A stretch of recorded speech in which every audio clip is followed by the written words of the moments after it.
중국에서 한국에 와서 살고 있는 중국의 동포 가운데 박춘봉이라고 하는 사람이 50대 남자인데 역시 중국에서 온 여성을 같이 살다가 죽여가지고 토막을 내가지고 수원 곳곳에 갖다 시체를 갖다 막 버린 거예요. 그래서 이것이 한국 곳곳에 그냥 뒤집어 놓는 많은 사람을 불안케 하는 이런 일들이 있었는데 결국은 모든 사건이 발각이 되고 이 끔찍한 사건을 통해서 많은 사람들에게 아픔과 참 많은 생각을 갖게 했습니다. 오늘 이 시대는 이 끔찍한 이런 일들을 우리가 바라볼 때마다 이것 외에도 엄청난 많은 일들이 지구촌 안에 매일매일 벌어지고 있는 것을 우리는 알게 되죠. 주님께서 오심이 가까워졌다. 또 이 시대에 우리가 예수 믿고 살아가는 하나님의 백성의 그 마음 자세가 참으로 중요하다고 하는 것을 느낍니다. 오늘 이 현대인들은 뭐 그런 일이 일어나도 별로 꿈쩍지 아니하고 나만 괜찮으면 괜찮겠지. 이게 이기주의로 생각하고 살아가는 이런 모습을 보게 됩니다. 그리스도의 사랑을 이 성탄 계절에 다시 한번 우리가 회복할 수 있기를 바랍니다. 우리 예수님이 태어나신 곳은 유대 나라 베들레헴입니다. 이 베들레헴은 예루살렘 교회에 자리 잡고 있는 아주 작은 마을로 떡집이라고 하는 뜻을 가진 동네가 이 베들레헴입니다. 지금은 팔레스타인 자치지구가 되었기 때문에 아랍파트가 다스리는 영토가 되어 있습니다. 룻기는 베들레헴을 무대로 전개된 흐뭇하고 아름다운 사랑의 이야기가 바로 이 룻기입니다. 그리고 꽁꽁 얼어붙은 우리 시대와 우리들의 마음을 녹여줄 따뜻한 이야기가 오늘 이 말씀 속에 담겨져 있는 것을 알게 됩니다. 사사들이 유대 나라를 다스리고 있던 어느 해에 이 베들레헴에 너무너무 심한 흉년이 들었습니다. 먹고 살기가 힘들었어요. 베들레헴에 살고 있던 이 엘리멜렉은 하는 수 없이 자기 아내와 두 아들을 데리고 모압 나라로 이민을 가게 됩니다. 그러나 이민 간 지 얼마 되지 않아 가지고 자기 남편인 엘리멜렉이 죽고 또 그의 아내 나오미와 두 아들만 이렇게 남게 됩니다. 그래서 두 아들은 다행히 장성해서 그 모압에서 모압 여자와 결혼을 해서 가정을 이루게 됩니다. 그러나 불행이 겹쳐 차례대로 두 아들이 결혼한 지 얼마 안 돼가지고 큰아들부터 차례대로 아들이 다 죽어버리는 겁니다. 이 남자 세 사람이 한 가정에 다 죽어버리고 여자들만 세 사람이 남게 됩니다. 시어머니와 두 며느리가 졸지에 과부가 됐죠. 거기다가 다시 모압 땅에 흉년이 들기 시작해서 더 이상 그곳에 버틸 힘이 없어서 이 나오미와 막내 며느리 룻이 다시 베들레헴으로 재이민을 해서 돌아오게 됐습니다.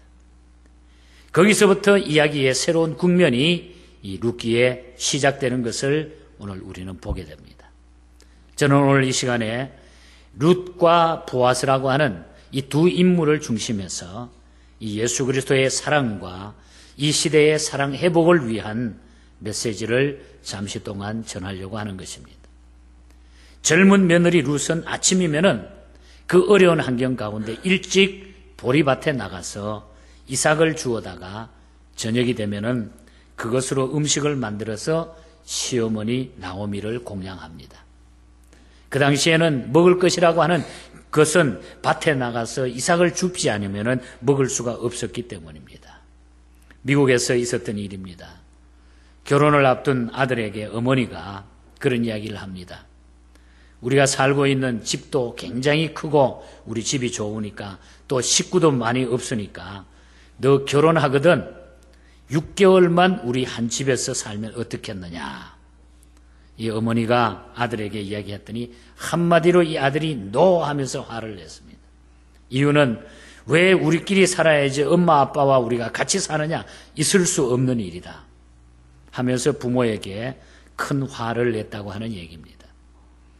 나를 낳아주신 부모도 그리고 시부모도 똑같이 부모인데 요즘 이 젊은 세대의 정서는 시자라고 하는 글자만 들어가도 시집을 안 가겠다느니 효도라는 낱말이 실종되고 말았다고 하는 것입니다. 그러나 그것은 엄밀하게 생각하면 비성경적입니다. 제 부모도 제대로 모시지 못하는 사람이 남을 사랑하고 따르는 것은 자기 기만이고 위선이 되기 때문입니다. 그런데 젊은 여자 이 룻은 시어머니 나오미를 정성을 다해가지고 섬기고 받들었습니다. 그리고 그녀가 이삭 줍다가 만난 사람이 바로 베들레헴 장로회 의장이며 그 동네에서 제일 가는 부자 보아스입니다. 이 룻은 보아스 밭에서 이삭을 줍고 있었고 보아스는 젊은 여자 롯의 효행을 이미 듣고 알고 있었다고 그랬습니다. 어느 날 이삭을 줍고 있는 룻에게 보아스가 친절과 관심을 보이기 시작을 합니다. 오늘 본문에 보면 이렇게 얘기를 하죠. 이리 와서 떡을 함께 먹자.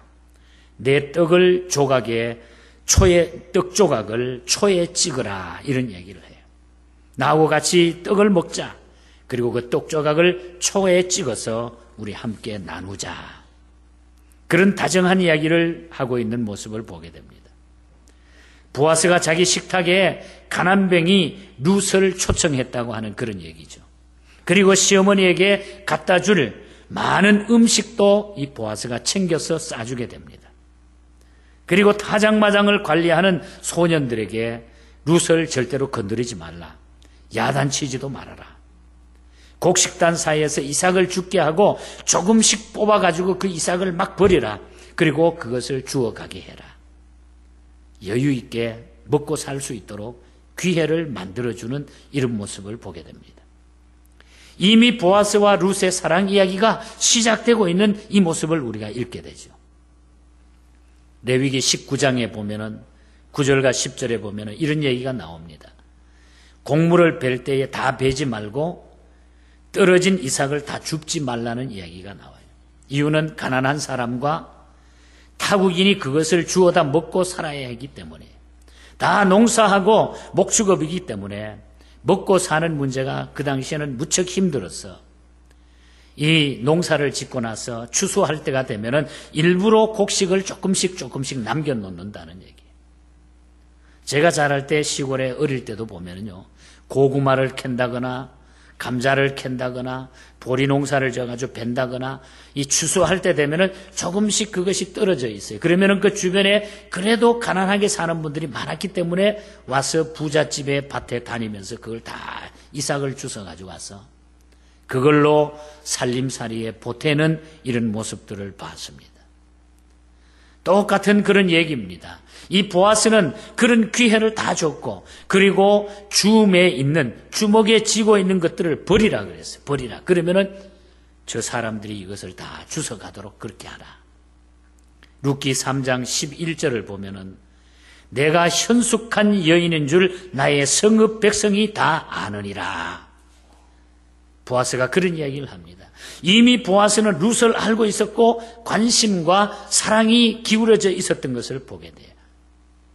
우린 룻기를 통해서 그토록 청순하고 아름다운 한 젊은 여인 룻의 마음과 행위를 발견하게 되는가 하며, 또 다른 한편으로는 불쌍하고 가난한 이웃을 향해서 자기 마음을 다 열고 사랑을 베푼 보아스의 인간미와 신앙을 여기서 발견하게 됩니다. 이것은 마치 우리 주님께서 허물 많은 우리들을 위해서 이 땅에 오셔서 모든 것 다 사랑으로 갚아주시고 결국 자기 몸으로 희생하셔서 십자가까지 져주신, 우리를 구원해 주신 그 그리스도의 사랑을 여기서 보여주고 있다고 하는 것입니다. 이 보아스는 누굽니까? 그 당시에 그 지역에서는 최고 넘버원, 가장 멋있는 남자입니다. 부족함이 없는 그런 남자입니다. 어디 내놔도 두 번째 가려면 서러워할 만큼 아름답고 멋있고 경제적이고 지위고 모든 것에 뛰어난 골고루 갖춘 그런 자격자예요. 그런데 그 사람이 가장 천한 이 여인을 아끼고 사랑하는 이 모습을 보게 됩니다. 여러분, 고부간의 갈등이라는 것이 있죠. 우리나라 경우만은 아니에요. 어느 나라든지 마찬가지입니다. 그러나 우리네 경우는 유별나게 고부간의 갈등이 심한 것을 우리가 많이 주변에 보고 지금까지 살아오고 있지 않습니까? 이 룻기를 보면은 시어머니 나오미는 룻을 향해 가지고 내 딸이라 이렇게 부르고 있어요. 내 딸이라. 그리고 또 룻은 시어머니를 보고 어머니 이렇게 불러요. 물론 우리가 다 어머니라는 말을 사용하지만 그 어머니 속에는 친정 어머니하고 다른 의미를 가지고 있잖아요. 시어머니를 남편의 어머니로 보지 않고 친정 어머니로 본다고 하면은, 그리고 며느리를 아들과 살기 위해서 보따리 싸가지고 들어온 젊은 여자로 보지 않고 내가 낳은 딸로 본다고 하면은 이런 갈등이 다 없어진다는 그런 얘기입니다. 특히 예수 믿는 사람들은 부모에게 효도해야 됩니다. 구약시대는 부모에게 불효하는 자식은 성 밖으로 끌어내다가 돌멩이로 쳐서 죽이라고 그랬어요. 눈에 보이는 부모에게 효도하지 못하는 자식이 하나님을 섬긴다고 하는 것은 거짓말이라 그 말입니다. 그래서 우리는 부모님을 잘 섬기는 자들이 돼야 돼요. 제가 늘 부족하지만은 제 개인적으로 삶의 지침처럼 간직하고 아이들을 키우면서 지켰던 몇 가지 원칙이 있습니다. 첫째는 자식을 키우는 부모는 남의 자식 흉보거나 탓하면 안 된다고 하는 거. 늘 그걸 마음에 새기고 있어요. 두 번째는 딸 자식을 가진 부모는, 물론 딸이나 아들이나 자식을 가진 부모는 딸을 데려다가 구박하거나 눈물을 흘리게 하면 안 된다는 얘기예요. 누구나 마찬가지. 그리고 세 번째는 자기 자녀나 집 주인에게 주의 종이 있는 사람이 있다고 하면은 주의 종을 괴롭히거나 그 눈에서 눈물 나게 하면 안 된다는 얘기예요. 제가 목사이기 때문에 그런 얘기가 아니에요. 반드시 상응하는 보응과 결과가 그게 따르게 됐어요. 우린 주변에서 너무 많은 그런 일들을 봤어요. 너무 많은 그런 일들. 룻기의 다른 교훈은 보아스의 너그러운 인간미와 사랑입니다. 룻이 그렇게 살았지만은 또 보아스의 그 아름다운 너그러운 인간미, 그 사랑을 우리가 볼 수가, 그가 관심을 기울이는 룻은 명문가의 외동딸도 아니잖아요, 지금. 명문대학, 요즘으로 말하면 메이킨도 아니에요.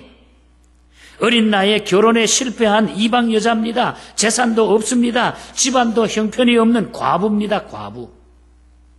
사랑하기 힘든 조건만 골고루 갖춘 그런 여자가 룻이죠. 그런데 이 보아스는 그러한 모든 악조건에도 불구하고 그에게 사랑을 베푸는 거예요. 마치 예수님이 우리 못난 우리들을 구원하기 위하여 우리에게 사랑을 주신 것처럼 모든 사랑을 그에게 다 베풀어 줍니다. 이것이 보아스의 사랑이에요. 오늘 우리 시대는 사랑이 실종된 그런 시대가 되어가고 있어요. 이기주의로 살아가는 사랑이 실종된 시대입니다. 우리나라 그 이규태 씨라고 하는 분이 쓴 칼럼을 봤더니 우리나라 사람들이 그 즐겨 부르는 노래들, 예를 들면은 뭐 노래방 곡집에 수록된 노래가 약 한 3,000곡이 넘는다 그래요. 그런데 그 가운데 남녀 간의 사랑과 관련된 노래가 78% 이상을 차지하고 있다. 그리고 사랑이라고 하는 제목으로 만들어진 노래가 300곡 이상이 된다고 하는 거. 그리고 지금 이 시간에도 사랑이라고 하는 드라마라든지 소설이라든지 단편 영화, 그림, 노래가 막 쏟아져 있고 있다는 얘기예요. 그러나 그렇게 많은 사랑, 그렇게 많은 사랑의 노래, 그렇게 많은 사랑의 드라마, 소설, 글들이 있지만은, 사랑의 잔치가 있고 그런 작품은 있지만은 사랑의 몸뚱이는 보이지 않는다는 얘기. 말로는 다 되고 이야기로는 되고 모습으로는 되지만은 진정한 사랑의 몸뚱이는 전혀 이루어지지 않는 것이 오늘 이 사회다, 이 시대다. 공감 가는 그런 얘기들입니다. 얼마 전에 책을 읽다가 또 여러 가지 기사들을 보다가 몇 가지 이야기를 설교 준비하다가 이 듣고 또 읽으면서 충격적인 마음을 가졌어요. 오 하나님, 가족 셋이 암이라니요. 이런 제목이 글이 하나 올라왔길래 읽어봤더니, 그게 부인은, 세 식구가 사는데 부인은 자궁암에 걸려있고, 그 남편은 전이성 신장암에 걸려있고, 21살 된 아들은 백혈병이 걸려있어요. 세 가족이 전부 암으로. 그러니까 견딜 수가 없는 거예요. 치료비도 감당할 수가 없고, 이것저것 환경이 그냥 낙심이 돼가지고 견딜 수가 없어가지고 어떤 기업인을 만나보기도 하고 도움의 손길을 요청해봤더니 가는 데마다 도와주는 사람은 없고 그냥 문전박대를 하는 거예요. 너무너무 가슴이 아프고 마음이 아파서 견딜 수가 없어서 인터넷에 글을 올리고 한탄하는 이런 글들을 읽어보면서 옆에 다행히 어떤 분을 만나서 이분에 대해서 사랑을 베풀면서 돕자고 하는 이런 이야기를 들었습니다. 또 미국에서도 부모와 자식이 함께 불치의 병이 걸려서 돈 있는 기업인들을 만나가지고 좀 도와달라고 했더니 문전박대를 하는 거예요. 아무도 도와주지 않는다는 얘기. 잘 사는 사람 돈 100불 1000불이 별로 그분에게는 중요한 것이 아닌데도 그것을 돕지 못하고 문전박대하고 사람을 그냥 무시하고 깔고 밍겨버리고 이렇게 사는 사회가 됐다는 거예요. 연말이 되고 보면은 특별히 교회는 많은 편지들을 받고 카드들을 받고 어떤 자선기관이라든지 구호기관에서 손을 벌리는 그 일들을 많이 받게 됩니다. 지난주에도 몇 통의 전화를 받았고 편지도 받았어요. 우리를 도와달라, 어떻게 해달라, 또 혹은 개인적으로도 미국 사람들이 전화 오기도 해요. 저는 금년에 이러한 일들을 쭉 바라보면서 주님의 사랑을 한번 생각을 해봤어요. 어떻게 하는 게 좋겠는가? 우리의 삶을 그대로 이렇게 살아가는 게 매년 좋겠는가? 한번 생각을 해봤어요. 그러면서 기도하는 중에 주님이라면 어떻게 할 것인가? 우리 주님이라고 하면 이 순간순간을 어떻게 해나가실까? 그 생각을 하게 됐어요. 예수님이라면 어떻게 하실까? 그래서 저희는 근본 성탄절을 좀 남을 사랑하고 이웃을 사랑하고 적은 힘이자만 우리가 좀 돕고 우리가 주님의 그 사랑을 실천하는 이런 삶을 통해 가지고 우리를 회복하고 우리의 모든 삶이 새롭게 회복됐으면 좋겠다. 그래서 이번에 성탄절 나오는 예물들은 구제하고 이런 데 좀 사용하고 싶습니다. 사랑을 펴고 베풀어야 할 사람들은 이 핑계 저 핑계로 등을 돌리고 사랑을 필요로 하는 우리 이웃들은 점점점 그 수가 오늘 현대에 많아지고 있습니다. 물론 악용하는 사람도 없지 않아 있지만은 우리 주님께서는 이런 이야기를 했습니다. 갇혔을 때 돌아보았느냐, 병들었을 때 돌아보았느냐, 줄였을 때 먹을 것을 주었느냐, 이렇게 말씀을 하시면서 지극히 작은 소자에게 행한 것이 곧 나에게 행한 것이니라, 그런 말씀을 하셨어요. 갇혔을 때 돌아보았느냐, 병들었을 때 돌아보았느냐, 줄였을 때 먹을 것을 주었느냐, 지극히 작은 소자에게 행한 것이 곧 나에게 행한 것이니라. 이 말씀을 저에게 주시는 거예요. 여러분, 주님의 마음을 우리 다시 한번 회복하는 성탄이 됐으면 좋겠습니다. 주님의 그 심정으로 우리의 믿음이 회복됐으면 좋겠어요. 잠언에 보면은 우리가 구제하고 남을 섬기고 남에게 주는 이런 일들은 곧 천국의 모든 것을 저금하는 것이라고 그랬습니다. 세계적인 영화 배우 가운데 말론 브랜도라고 하는 사람이 있습니다. 인기와 명성으로 돈방석에 앉았던 사람입니다. 그러나 그 삶을 보면 얼마나 불행했는지 몰라요. 그 딸 샤이안이라고 하는 딸은 타이티 섬에서 자살해서 죽게 되죠. 브랜도의 아들 크리찬이라고 하는 아들이 있었는데 이 아들은 사이언의 애인 드롤 테드를 총으로 권총으로 쏴가지고 사살해서 죽이게 됩니다. 그의 첫 번째 아내는 알코올 중독자가 됐고 브랜도의 둘째 아들 미코의 아내는 음주운전자에게 차에 치여가지고 또 죽게 돼. 결혼 4번에다가 자녀 11명에다가 더 놀라운 것은 이러한 불행과 갈등을 이기기 위해 가지고 이 스트레스를, 이 삶을, 이것을 이기기 위해 가지고 식탐으로 풀기 위해 가지고 밤낮 없이 먹기 시작했대. 견딜 수 없으니까 그냥 먹는 걸로 먹어가지고 자기 인생을 한번 이겨보자 해가지고 계속 주는 대로 먹고 그냥 좋은 음식 가서 그냥 사 먹기 시작했는데 그 체중이 300파운드가 넘었어요. 돼지가 된 거예요, 한마디로. 우리 체격의 3배 가까이 되는 거예요. 2배 반. 돼지가 된 거죠. 사람은 벌고 입고 쓰고 먹어야 합니다. 그러나 배설 기능, 즉 내보내는 기능이 없으면 우리는 죽게 돼요. 우리의 몸에요, 들어가는 것만 계속 집어넣고 내보내지 못하면 우리는 죽는 거예요. 돼지가 되면 죽는 거잖아요. 꽉 차면 죽는 거예요. 소변 못 보면 죽게 돼 있는 거예요. 들어가는 게 들어가는 들어가지만은 나가는 게 없으면 죽게 돼 있는 거죠. 우리 인생은 많이 벌고 살고 먹는 것도 중요합니다만은 손을 펴서 나누고 주고 사는 것은 훨씬 더 중요한 문제인 것입니다. 내보내는 것이 훨씬 더 중요한 문제예요. 내가 하고픈 일을 다 하고 난 다음 남을 돕고 보람 있는 일을 하는 것은 불가능한 일이에요. 내가 여유 있을 때 하는 것은 불가능한 일이에요. 삶의 가치, 우선순위가 결정이 되어야 됩니다. 무엇을 우리가 먼저 하고 살아야 되겠는가? 말론 브랜도처럼 식탐에 빠져가지고 돼지꼴이 되는 것은 행복이 아니에요. 결국은 죽음으로 가는 길이에요. 죽음으로. 여러분, 성탄 계절에 주님의 사랑을 우리 한번 실천해 보십시다. 먼저 우리의 마음이 모아져야 돼요. 우리 마음으로 주님 앞에 이 사랑을 회복하는 기도를, 이웃을 위해서, 어려운 자를 위해서 우리가 기도하고 이 시대를 위해서 기도하는 우리의 정성이 들어가야 돼요. 그리고 우리가 적은 예물이지만 이 예물을 통해서도 우리가 이 구제하면서 어려운 사람을 돕는 이 그리스도의 사랑을 우리가 한번 실천해 보자는 얘기. 그러면 놀라운 변화가 우리에게 있을 것입니다.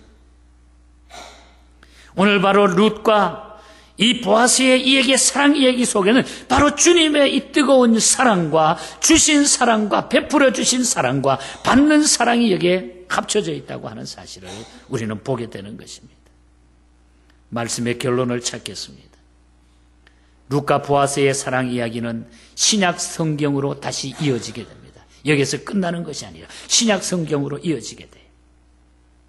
마태복음 1장 5절에 보면은 살몬은 라합에게서 보아스를 낳고 보아스는 룻에게서 오벳을 낳고 오벳은 이새를 낳고 이새는 다윗 왕을 낳으니라고 했고 이어서 다윗은 낳고 그 후손 중에 예수 그리스도가 거기에서 탄생하게 되는 거예요. 예수 그리스도가. 오늘 이 룻과 보아스의 사랑은 결국 우리 주님의 사랑을 만들어가는 놀라운 주님 예수 그리스도의 그 사랑을, 십자가의 사랑을 우리에게 주시기 위하여 이 중요한 두 인물을 우리에게 나타내 보이신 것입니다. 사랑과 사랑으로 맺어진 룻과 보아스의 만남은 결국 메시아의 조상이 되게 된 것이죠. 내가 나를 사랑하는 것은 이기심입니다. 내가 남을 사랑하는 것은 아름다운 것입니다. 내가 주님을 사랑하는 것은 숭고한 행위이며 신앙이라는 얘기예요. 하나님을 사랑한다면 이웃을 사랑해야 되는 것입니다. 그리고 그 사랑은 입으로 되는 것이 아니라 물질을 분명히 나누는 데 있는 거예요. 입으로만 사랑이 아니에요. 그건 사랑이 아니에요. 반도 못 되는 거예요. 물질로 나누는 사랑이 반드시 있어야 돼요. 주님의 사랑은 결국 우리에게 생명을 주신 사랑입니다. 십자가에 생명을 주셔서 우리를 사랑해서 우리를 구원해 주신 그 사랑, 그거 말입니다, 여러분. 주님을 많이 사랑하십시다, 여러분. 그 사랑을 우리도 실천하십시다.